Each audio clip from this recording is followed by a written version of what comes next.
Hello everyone. So today we will do revision for the topics which will be coming under unit number 1, that is introduction to nursing. So this unit has been covered by Mrs. Nirmala ma'am. ठीक है, तो मैं revision करवाऊंगी आपको इस particular unit के topics का. ठीक है, so let's start with it.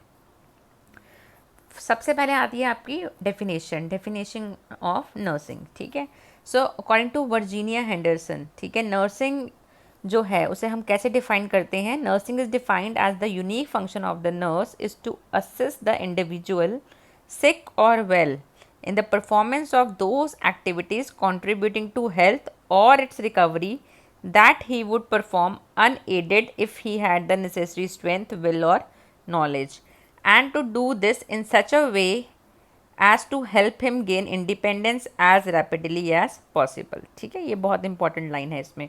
So Virginia Henderson के अकॉर्डिंग नर्सिंग जो है, ठीक है, उसकी डेफिनेशन क्या कहती है कि जो नर्स है, ठीक है, उसका यूनिक फंक्शन क्या है कि उसने किसी इंडिविजुअल को, चाहे वो सिक है या ठीक है, ठीक है, इंडिविजुअल को असिस्ट करना है उन एक्टिविटीज़ में. ठीक है, उन एक्टिविटीज़ में जो कि अगर वो उसके पास नेसेसरी स्ट्रेंथ होती, विल होती और नॉलेज होती, ठीक है, तो वो पर्टिकुलर पर्सन जो है वो सारी चीज़ें कर सकता. ठीक है, तो उन एक्टिविटीज़ में उसकी हेल्प करनी है, क्योंकि अब उस पर्टिकुलर पर्सन के पास स्ट्रेंथ नहीं है या विल नहीं है या नॉलेज नहीं है, तो उसको हेल्प करना है एक्टिविटीज़ को परफॉर्म करने में. ठीक है, और इस तरह से हेल्प करना है कि वो पर्टिकुलर पर्सन जो है आपके ऊपर डिपेंडेंट ना बने, वो आपके ऊपर डिपेंडेंट ना बने, वो फटाफट से अपनी नॉर्मल एक्टिविटीज़ को दोबारा से रीगेन कर ले. ठीक है, जल्द से जल्द, जितना जल्दी हो सके. Right, so this is the definition by Virginia Henderson.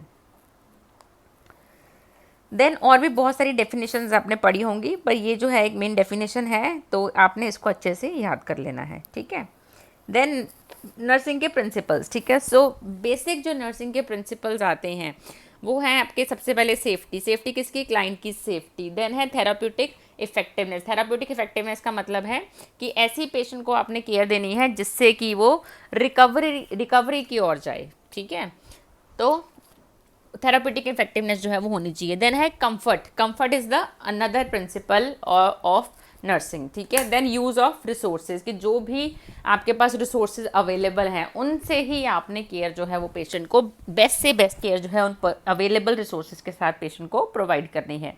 Then good workmanship. ठीक है, तो whatever care you are giving to the patient that should be given with proper skill and knowledge. ठीक है, देन इंडिविजुअलिटी. ठीक है, क्योंकि हर patient जो है वो एक पेशेंट जो है वो दूसरे पेशेंट से डिफरेंट होगा, चाहे उनका डायग्नोसिस भी सेम हो, पर उनके नीड्स जो हैं वो अलग होंगे. तो हर एक पेशेंट को इंडिविजुअलाइज केयर देनी है, मतलब कि हर पेशेंट के अपने नीड्स होंगे, तो उसको उस पेशेंट के नीड्स के अकॉर्डिंग ही आपने जो है वो केयर प्रोवाइड करनी है. ठीक है, so this is about the basic nursing principles.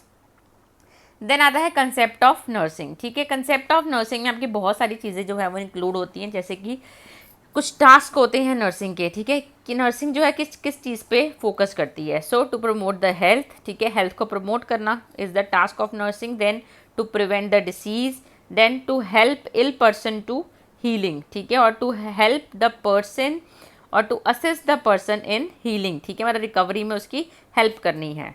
Then to assist the dying patient to pass away with quietude, peace and dignity to ease the suffering. तो अगर कोई पेशेंट जो है वो पता है टर्मिनल इलनेस है उसको और वो अभी नहीं बच सकता है, जैसे कि कैंसर 4 स्टेज, अगर कैंसर की 4 स्टेज में कोई पेशेंट है तो उनका जो है वो रिकवरी रेट बिल्कुल ही कम होता है. तो हमें पता है कि वो पर्सन जो है वो डेथ की ओर जा रहा है, तो उसके जो डेथ का प्रोसेस है, ठीक है, वो हमने थोड़ा सा ईज़ करना है. इसका मतलब क्या है कि मतलब उसको सिम्टम्स आ रहे होंगे ना, वो डेथ की तरफ को जा रहा है, तो उसके सिम्टम्स को हमने कम करना है. जैसे कि उसको नोजिया, वॉमिटिंग बहुत ज़्यादा हो रहा है, तो या पेन बहुत ज़्यादा हो रहा है, तो हमने उसको सिम्टोमेटिक ट्रीटमेंट जो है वो प्रोवाइड करनी, ताकि वो ईज सफरिंग जो है वो ले सके.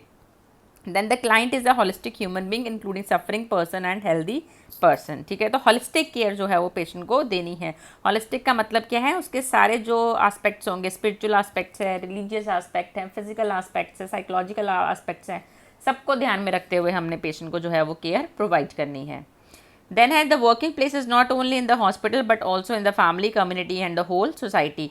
ऐसा नहीं है, लाइक जो नर्स का फंक्शन होता है वो सिर्फ हॉस्पिटल में ही होता है, ठीक है। आप कम्युनिटी पोस्टिंग में जाते हो, वहाँ पे भी आपने जो है वो अपने जो फंक्शंस हैं नर्स के वो आपने परफॉर्म करने हैं, ठीक है।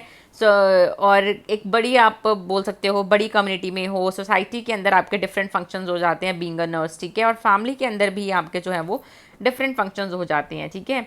जैसे कम्युनिटी में आप जाते हो, किसी फैमिली से आप मिलते हो, ठीक है, तो उस फैमिली को भी आपने जो है वो पूरी केयर जो है वो प्रोवाइड करनी है, ठीक है। और असेस करना है कि कौन कौन पर्टिकुलर पर्सन उस फैमिली में से रिस्क पे है कि फ्यूचर में उनको ये पर्टिकुलर प्रॉब्लम जो है वो हो सकती है। सपोज़ किसी फैमिली में आप गए, विजिट किया आपने, और वहाँ पे एक पर्सन है जो कि क्रॉनिक स्मोकर है, ठीक है, स्मोकिंग करता है, तो उसको आपने अवेयर करना है कि स्मोकिंग के क्या क्या साइड इफ़ेक्ट्स हैं और फ्यूचर में उसे क्या डेवलप हो सकती हैं चीज़ें, और उसकी हेल्प करनी है स्मोकिंग से हटाने के लिए, ठीक है। तो वो आपकी वर्किंग प्लेस हो जाती है फिर एक तरह। मतलब जो नर्स है उसका रोल जो है वो सिर्फ हॉस्पिटल तक लिमिटेड नहीं है, इसका वाइड स्कोप है, right. Then nursing is not only a science but also an art, ठीक है। नर्सिंग सिर्फ साइंस से रिलेटेड नहीं है, नर्सिंग में आर्ट भी इन्वॉल्व होती है, ठीक है। Then the nursing science attaches importance to human beings living environment and the interrelation between human being and its environment। तो जो nursing science होती है वो कैसे काम करती है, वो ह्यूमन बींग को और उसके इन्वायरमेंट को इंटर रिलेट करके जो है वो हम नर्सिंग केयर पेशेंट को प्रोवाइड करते हैं। Then the nursing science is a gradually perfect and developing science. देन इसके बाद आपका आता है functions of a nurse. So what all are the functions of a nurse. आपको पता है nurse acts as a care giver. So caregiver role has traditionally included those activities that assist the client physically and psychologically while preserving the client's dignity. So caregiving encompasses the physical, psychological, developmental, cultural and spiritual levels, ठीक है। तो care giver का मतलब क्या है, जो nurse है वो केयर गिवर का काम करती हैं, ठीक है। ये उनका फंक्शन होता है कि जो पेशेंट जो है वो, जो पेशेंट्स होंगे, ठीक है, उनको असिस्ट करेगी वो फिजिकली और साइकोलॉजिकली, ठीक है। उसके फिजिकल नीड्स को पूरा करने के लिए, जैसे कि हंगर हो गया, ठीक है। और सपोज उसने, आप बोलो कि patient is not able to get out of the bed, ठीक है, तो एक्टिव पैसिव एक्सरसाइज में पेशेंट की हेल्प करना, तो ये किसमें आ जाएगा, हर उसके फिजिकल नीड्स में। देन साइकोलॉजिकल नीड्स का मतलब क्या है, जैसे कि पेशेंट को कोई डिसीज़ है और पेशेंट को एंजाइटी है उस डिसीज़ के रिगार्डिंग। जैसे आप अभी कोविड-19 का एग्जाम्पल ले लीजिए, है ना। पेशेंट को सपोज किसी को कोरोना है या सस्पेक्टेड है, तो उसको फिजिकल सिम्टम्स के साथ साथ साइकोलॉजिकल सिम्टम्स भी होंगे, उसको एंजाइटी होगी, उसको डर बैठ जाएगा कि पता नहीं मैं बच पाऊंगा नहीं बच पाऊंगा। तो वो नर्स की रिस्पॉन्सिबिलिटी है, नर्स का फंक्शन है कि उसको साइकोलॉजिकल केयर भी जो है वो प्रोवाइड करना है उससे बात करके, ठीक है। देन है communicator. So communication is an integral part to all the nursing role. So nurses communicate with the clients, support persons, other health professionals and people in the community, and in the role of communicator, nurses identify client's problem and then communicate this verbally or in writing to other members of the health team. Then the quality of a nurse's communication is an important factor in nursing care, ठीक है। अब nurse का जो है role communication का भी है, ठीक है, लेकिन जो कम्युनिकेशन आपने करनी है पेशेंट से, that should B content communication, ठीक है। कंटेंट कम्युनिकेशन का मतलब क्या है, आपने पेशेंट से पेशेंट की डिसीज़ के रिगार्डिंग, वो अपने डिसीज़ के बारे में क्या सोचता है, ठीक है, और उससे रिलेटेड आपने जो है उससे कम्युनिकेशन जो है वो करनी है। और जब आप अच्छी कम्युनिकेशन करोगे पेशेंट से, तभी आप पेशेंट के नीड्स को जो है वो असेस कर सकते हो, और नीड्स को असेस करने के बाद ही आप नर्सिंग केयर प्लान जो है वो इफेक्टिवली फिर प्लान करके इम्प्लीमेंट कर सकते हो, ठीक है। देन है टीचर। सो नर्सेज का ये भी रोल है, nurse act as the teacher. So the nurse help the client learn about their health and the health care procedures they need to perform to restore or maintain their health. आजकल जो patients होते हैं ना, ठीक है, they are very much aware कि उनको क्या ट्रीटमेंट दे रहे हैं, क्या उसका साइड इफेक्ट है। सो जो नर्स है उसको भी इक्वल नॉलेज होनी चाहिए, ठीक है, मतलब इक्वल नहीं, पेशेंट से ज़्यादा नॉलेज आपको रखनी है बीइंग अ प्रोफेशनल, ठीक है, क्योंकि आजकल पेशेंट्स भी जो है वो अप टू डेटेड होते हैं, right. So as a teacher जो नर्स होगी वो पेशेंट को हेल्थ एजुकेशन देती है, हेल्थ केयर प्रोसीजर जो पेशेंट पे परफॉर्म होने वाले हैं, जैसे कि सपोज पेशेंट की एंडोस्कोपी होनी है या पेशेंट का कोई सीटी स्कैन होना है, तो नर्स ने उसको बताना है कि आपने सीटी स्कैन से पहले क्या प्रिकॉशंस लेने हैं, या आपने एंडोस्कोपी से पहले जो है वो क्या प्रिकॉशंस लेने हैं, ठीक है, और आफ्टर द प्रोसीजर आपने क्या प्रिकॉशंस लेने हैं, ठीक है। तो एज अ टीचर जो नर्स है वो क्लाइंट को सब चीज़ें ये है सिखाती है। Then the nurse assesses the client's learning needs and readiness to learn. लेकिन सपोज कई बार क्या होता है, कुछ पेशेंट्स जो होंगे वो अपनी डिसीज़ के अंदर इतने इन्वॉल्व होते हैं that they are not ready to learn, ठीक है, जो आप उनको बता रहे हो वो नहीं सुनना चाहेंगे, because they may be agitated, उनको गुस्सा आ रखा होगा कि उनको ये बीमारी क्यों हो गई है ना। तो जो नर्स है उसको असेस करना है पहले कि पेशेंट के लर्निंग नीड्स क्या है, उसको कितनी नॉलेज है और आपने उसको और कितनी नॉलेज जो है वो प्रोवाइड करनी है। और ये भी देखना है कि whether the patient is ready to learn, ठीक है, जैसे उनका मन है आपसे कोई चीज़ जो है वो जानने का, ठीक है। Then set specific learning goals in conjunction with the client, enacts teaching strategies and measures learning, ठीक है, and according to the patient needs, ठीक है, learning needs and readiness to learn, उसने जो है वो प्लान करना है पेशेंट की केयर। Then next है client advocate. So that is another function of a nurse. So client advocate acts to protect the client. In this role, the nurse may represent the client's need and wishes to other health professionals, such as relaying the client's wishes for information to the physician. So they also assist clients in exercising their rights and help them speak up for themselves. Advocate का काम क्या होता है? हमें हमारे rights बताना, ठीक है, और हमारे लिए बात करना, ठीक है। सो जो नर्स है वो भी ये काम जो है वो नर्स का होता है, that the client nurse act as a client's advocate, ठीक है। Then counselor. So counseling is a process of helping a client to recognize and cope with stressful psychological or social problem, to develop improved interpersonal relationship and to promote personal growth. So it involves providing emotional, intellectual and psychological support. Counsellor का मतलब क्या है? आप patient से communicate करते हो, उससे अच्छा इंटरपर्सनल रिलेशनशिप मेंटेन करते हो, तभी पेशेंट जो है वो आपसे अपनी जो फीलिंग्स होती हैं उसकी अपनी डिसीज़ के रिलेटेड आपसे वो खुल के बता पाता है, ठीक है, जिससे कि पेशेंट का फिर फियर एंजाइटी जो है या स्ट्रेस लेवल जो है वो कम होता है, ठीक है। So the nurse acts as a counsellor. So जो नेक्स्ट आता है आपका, that is the change agent. So the nurse acts as a change agent when assisting the others, ठीक है, that is clients to make modification in their own behaviour. So nurses also often act to make changes in a system such as clinical care if it is not helping a client return to health. So researcher, rehabilitator and critical thinker ये next इसके आते हैं, right? सो जो change agent का मतलब क्या है कि जो नर्स होती है, ठीक है, she can act as a change agent. Suppose आप पेशेंट को अगर केयर प्रोवाइड कर रहे हो उसके सिम्टम्स को कम करने के लिए, लेकिन वो सिम्टम्स उस केयर से कम नहीं हो रहे, तो नर्स क्या है उसको टाइमली असेस करेगी और अपने केयर को जो है, केयर के पैटर्न को जो है वो चेंज करेगी, ताकि जो आपका एक्सपेक्टेड आउटकम है वो हम अचीव कर सके, ठीक है. That comes in change agent. Then next comes the leader. So a leader influences others to work together to accomplish a specific goal. So the leader role can be employed at different levels: individual, client, family, group of clients, colleagues or the community. So the nurse है, she can even act as a leader, जिससे कि वो अपने staff को जो है वो motivate करेगी एक टास्क को कंप्लीट करने के लिए, राइट. सो ये लीडरशिप का जो रोल है नर्स का, ठीक है, ये अपने क्लाइंट्स के बीच में भी आप कर सकते हो अचीव, ठीक है, बीइंग अ नर्स, और अपने स्टाफ मेंबर और कलीग्स के बीच में भी आप अचीव कर सकते हो, उनको मोटिवेट कर सकते हो, ठीक है. और इंडिविजुअल क्लाइंट केयर में भी आप लीडर की तरह एक्ट कर सकते हो, और या फिर अगर आप फैमिली सेंटर्ड केयर जो है वो प्रोवाइड करो तो वहाँ पे भी आप लीडरशिप का जो है रोल नर्स जो है वो प्ले करती है. Then effective leadership is a learned process requiring an understanding of the needs and goals that motivate people, the knowledge to apply the leadership skills and the interpersonal skills to influence others. तो effective leadership जो है वो एक तरह का क्या है, learned process है, ठीक है, जो हमें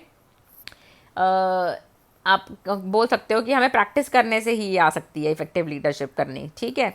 सो इफेक्टिव लीडरशिप के लिए, ठीक है, आपको पता होना चाहिए पेशेंट के या उसके या आप अपने कलीग के, जिसके भी लिए जहाँ पे भी आप लीडरशिप की बात करें उस पर्टिकुलर एरिया में आपको पता होना चाहिए कि उस पर्टिकुलर इन्वायरमेंट में क्या नीड्स हैं, क्या गोल्स हैं, ठीक है, जो कि वहाँ के लोगों को मोटिवेट कर सकता है, और आपको प्रॉपर नॉलेज चाहिए जिसके कि आप लीडरशिप स्किल्स को अप्लाई कर सको, ठीक है. So nurse also acts as a leader.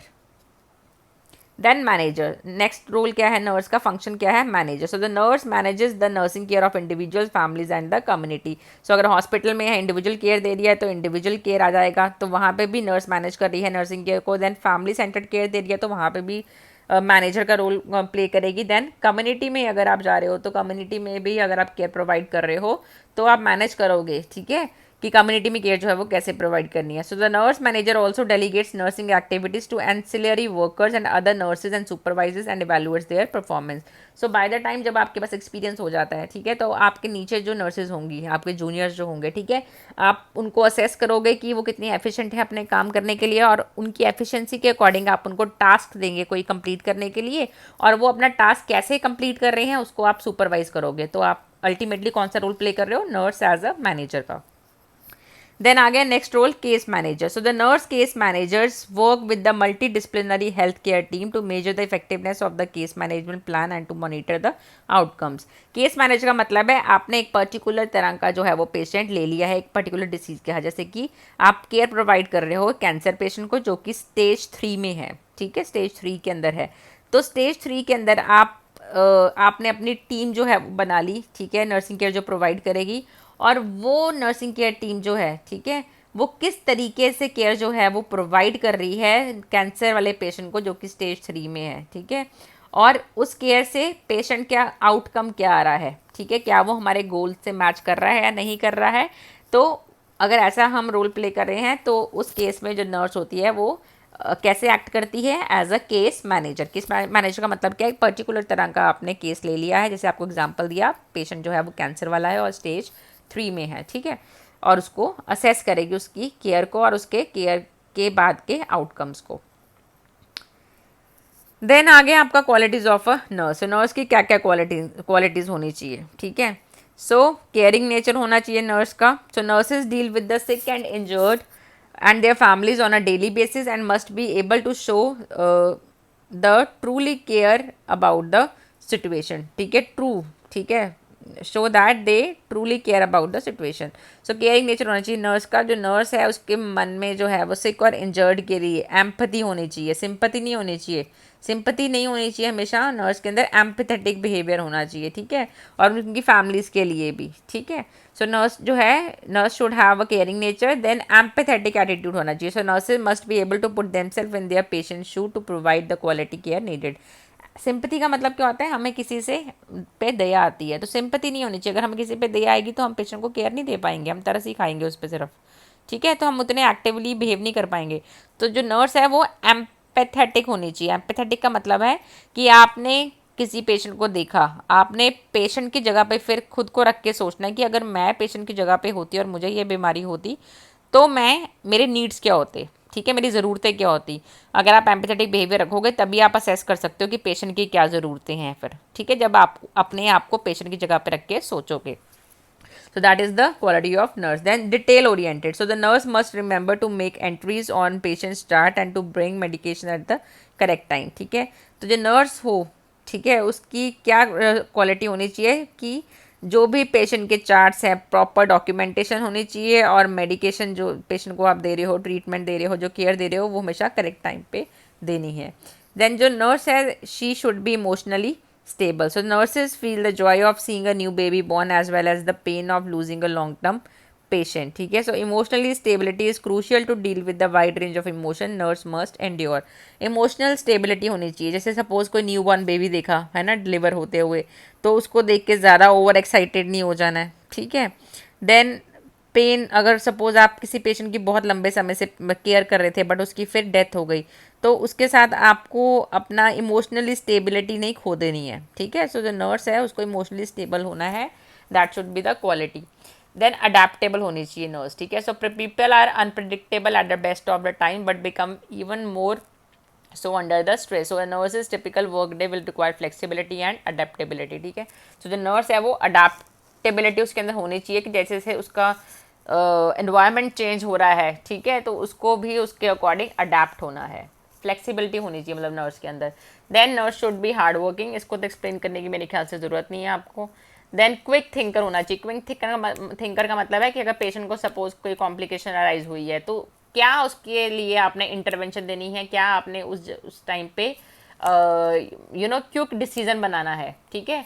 तो वो कैपेबिलिटी जो है वो नर्स के पास होनी चाहिए. ये नहीं है कि ऐसे पेशेंट को कॉम्प्लिकेशन आ गई और आप एकदम से स्ट्रेस हो गए, आप एकदम से इमोशनली अनस्टेबल हो गए और आप घबरा गए, खुद ही बेहोश हो गए, ऐसा नहीं होना चाहिए, ठीक है. देन physical endurance, ठीक है. So nurses are on their feet all day, sometimes 12 or more hours at a time, and are often required to assist patients with activities that require physical strength. तो physical endurance का मतलब है कि physically fit होनी चाहिए जो nurse है, ठीक है. अब आप लोगों को कभी क्लास में बोल देते हैं कि प्रेजेंटेशन दो, ठीक है. प्रेजेंटेशन देते देते 40 मिनट्स का लेक्चर होता है, 20 मिनट्स के बाद आपको चक्कर आने लग जाते हैं. So that should not happen, ठीक है. तो फिजिकल एंड्योरेंस जो है वो नर्स की क्वालिटी होती है, क्योंकि जो जॉब है वो नर्सिस की हैक्टिक जॉब होती है, स्टैंडिंग जॉब होती है. 12-12 घंटे की नाइट शिफ्ट में भी कई बार खड़े रहना पड़ता है पैरों पर, ठीक है. सो फिजिकल स्ट्रेंथ जो है वो क्वालिटी होनी चाहिए नर्स की. देन गुड जजमेंट होना चाहिए, ठीक है. जजमेंट जो है वो जजमेंट स्किल्स अच्छे होने चाहिए नर्स के. So nurse must be able to look at the patient's current state and accurately assess what is needed specially during the emergencies. Then good communication skills, ये मैंने आपको बताया, जब तक कम्युनिकेशन स्किल्स अच्छे नहीं होंगे आपके पास, ठीक है, तो आप इंटरपर्सनल रिलेशनशिप जो है पेशेंट से मेंटेन नहीं करना चाहिए. देन है responsible. So good nurse know how to perform all of their responsibilities with the utmost accuracy and detail. So एक अच्छी नर्स जो होगी उसको पता होगा कि उसकी क्या क्या रिस्पॉन्सिबिलिटीज़ हैं, ठीक है, और कैसे उसको जो है वो अपना आप बोल सकते हो कि काम करना है विद एक्यूरेसी, बिल्कुल मतलब परफेक्शन के साथ, ठीक है. So they play a major role in assessing and treating the patients and when dealing with the health of another human being. So nurse must responsibly carry out their duties at all time, ठीक है.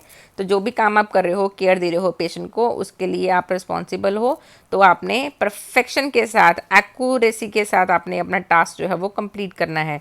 और अगर by the way आपको कहीं पे doubt arise होता है तो शेम फील नहीं करना अपने सीनियर से क्वेश्चन पूछते हुए, ठीक है, या उनकी हेल्प के लिए.